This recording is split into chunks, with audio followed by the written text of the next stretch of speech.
Before he grew up taking photos on film, Jim Salos says he was a teenager struggling to fit in. I was your typical science geek.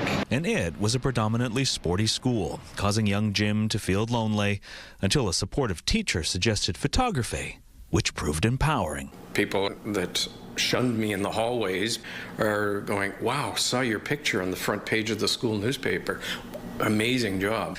But instead of pursuing it professionally, Jim embarked on a career in emergency medicine. I was interested in the excitement of it. When he wasn't hanging from helicopter stretchers, he was helping to save lives in the OR. Well, the most satisfying part is when you've really made a difference.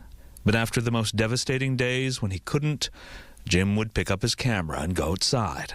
Because when I'm looking through that viewfinder, everything else that went on that day just kind of disappears. With film, without digital's multiple takes and computer fixes, you must live in the moment. You have to work for every image you produce, and as a result, it's extremely satisfying when you get something good.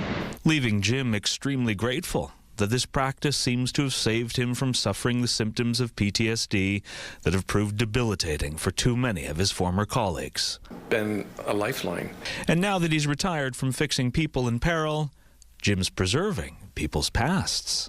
I'd love to know who they are and get these photos back to the family. After finding discarded rolls of old film in thrift shops, Jim develops the negatives at home and then searches for the people in the print. Eventually we made contact with the granddaughter of the little baby here.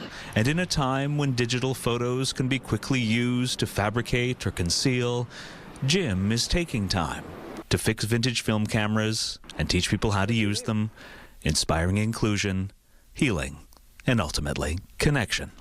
Adam Sawatsky, CTV News, Langley.